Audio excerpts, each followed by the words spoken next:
au indicateur de temps. Pour cette troisième vidéo, nous allons utiliser 3 temps témoins. Nous allons utiliser le présent que nous avons déjà vu. Nous avons utilisé un nouveau temps que nous n'avons pas vu de la première et la deuxième vidéo, mais que nous allons voir rapidement aujourd'hui. Le present perfect. Et pour finir, nous allons utiliser aussi le temps past continuous que nous avons déjà utilisé. Premier temps, simple present. Nous nous rappelons déjà l'utilisation de simple present. Nous l'utilisons pour pouvoir désigner les actions qui se déroulent de façon régulière ou fréquente ou pour exprimer les habitudes. Nous avons donc les indicateurs du temps ou keywords qui renvoient donc à l'utilisation du temps présent. Quels sont donc les keywords que vous connaissez, les amis? Usually. Always.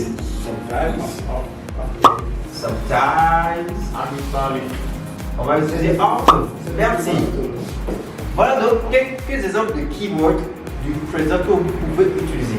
On dira donc I always go to school at 8 a.m. Je vais toujours à l'école à 8 heures. J'exprime une habitude. I always go to school. Always ici c'est le keywords ou l'indicateur de temps qui nous indique que nous allons utiliser ici le présent. De façon courante, lorsque vous allez utiliser always, vous devez vous rappeler que le verbe que vous allez utiliser doit être au présent. Je pourrais pas dire I always eat Rice. pork. Soit porte de bien entendu. On mange bien porc ici. Du coup, pour les portes d'eau bien, c'est une phrase que vous pouvez garder et utiliser partout lorsque vous parlerez anglais. I always eat pork. Alors, on revient donc au deuxième temps. Present perfect. Le present perfect est ce qu'on appelle de façon générale en français le passé composé. C'est donc un temps composé. Et ce temps, nous l'utilisons pour exprimer des actions. Suivez bien, les actions qui se sont déroulées dans le passé dont on ne connaît pas la date précise. Ou une action qui se déroule dans un passé, on va dire un passé récent. Et du coup, pour former le present perfect, nous allons utiliser l'auxiliaire avoir, qui veut dire en anglais, avoir c'est to have. To have. Pour utiliser le temps present perfect, nous avons toujours besoin de l'auxiliaire to have au présent. On va donc conjuguer ensemble l'auxiliaire to have au présent. Monsieur Émile, I have. Good. You have. Very good. He eat. Ok. Has. Remarquez donc ici aussi que à la troisième personne du singulier, il y a une nuance. Au lieu de mettre le have, on a utilisé has. Oui, Monsieur Emile, have. Good, very good. Après oui, on a quoi? You, justement. C'est quel you ici? You au pluriel.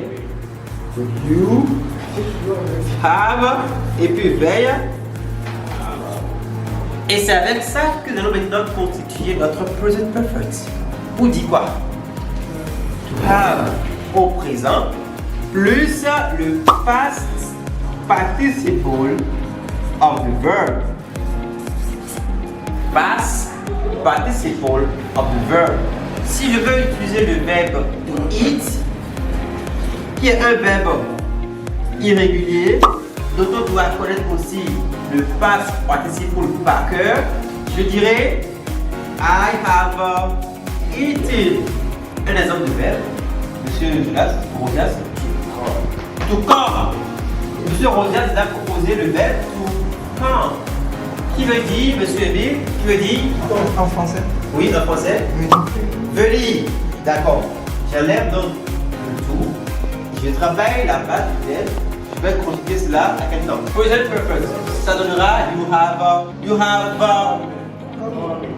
Nous dirons pas copy avec le temps perfect. Nous dirons juste come. Nous n'allons pas dire came. Pour le perfect, nous dirons come. Parce que c'est le passé du verbe to come qui est came et que son past participle est come. Je dirais donc I have come. Et il existe également des mots-clés ou keywords, des indicateurs du temps, qui renvoient au present perfect. Exemple, 6, c'est fort. Les deux vont souvent de pair. 6-4. Yet. Voilà. Et donc voilà quelques exemples de keywords du present perfect. 6, for, so far, yet. Il y en a plusieurs d'autres, comme already, que je vais ajouter, qui est fréquemment utilisé. Already, pour dire déjà. Je dirais donc I have already eaten. I have already eaten. Pour dire que j'ai déjà mangé. Voilà donc pour le temps present perfect. Troisième temps pour ce module, c'est le past continuous. Ici, nous n'allons pas retenir des keywords de façon spécifique.